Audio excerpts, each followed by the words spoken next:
Donc moi j'étais déjà chez Laborie avec mon duo Horty.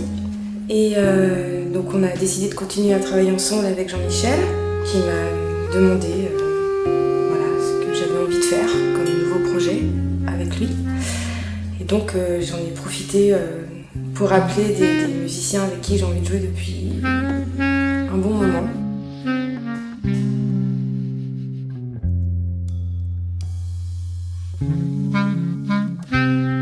La première personne que j'ai appelée, c'est Teun Verbruggen, notre batteur. Et voilà, on a commencé à réfléchir un peu ensemble. Et il se trouve que Teun jouait déjà avec Ingemar Jensen, dont je suis totalement fan depuis pas mal d'années. Donc voilà, c'était l'occasion pour moi de pouvoir l'appeler. J'ai demandé à Fred Roudet, notre trompettiste, qui venait également, avec qui j'ai déjà travaillé, que j'adore.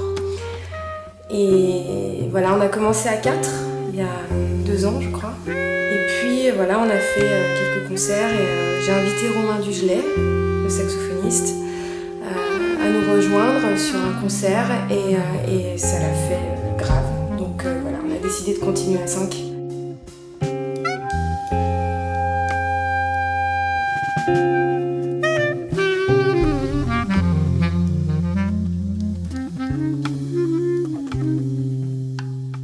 C'est pas mon instrument préféré, la clarinette, hein. C'est un choix que j'ai fait quand j'étais petite et voilà, c'est pas forcément le choix que je ferais maintenant. J'aime vraiment m'intéresser à des choses qui sont très différentes de ce que j'ai là dans les mains, quoi. Je m'inspire peut-être même un peu plus d'autres instruments en fait et je trouve ça plutôt intéressant. Bon, moi je suis dans des réseaux un petit peu différents. Je fais partie d'un collectif qui s'appelle Le Gros Lectif à Lyon. Ça me permet de rencontrer d'autres musiciens, d'autres types de musique aussi et de pas rester dans quelque chose d'individuel, d'individualisme. Et puis j'ai aussi un spectacle de rue et ça m'apporte beaucoup aussi. C'est très important pour moi d'approcher d'autres arts en fait, d'autres formes artistiques.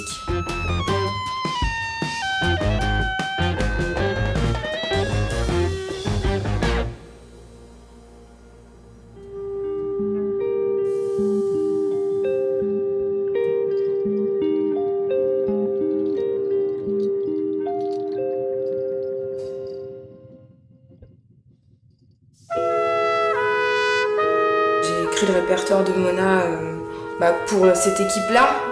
3 soufflants, ça donne vraiment des timbres hyper chouettes. Dans l'écriture aussi, ça m'amuse beaucoup.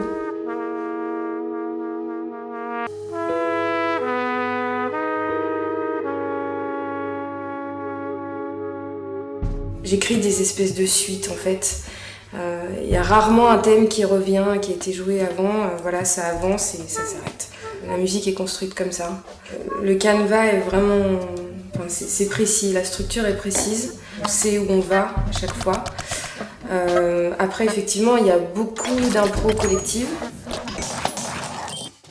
Alors, l'électronique, c'est complètement nouveau. Teun est venu avec ses électroniques, voilà, dans nos sessions. J'ai tout de suite voulu essayer parce que j'aime vraiment beaucoup le travail qu'il fait, lui, en électronique, dans sa vie d'artiste. Il a pu apporter aussi ce côté-là qui est hyper intéressant.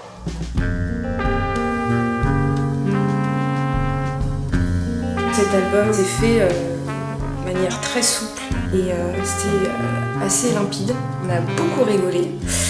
Et voilà, j'ai rencontré donc Boris Darley et j'adore comme il travaille. Il arrive à nous sortir d'impasse à des moments mais avec une grande finesse et son travail de son est juste extraordinaire. Donc là, pour moi, c'est quelque chose de très fort. Et Jean-Michel vraiment met tout en œuvre pour qu'on n'ait plus qu'une chose à penser, c'est faire de la musique. Et ça, c'est presque gênant même. C'est assez fantastique, des conditions vraiment très belles.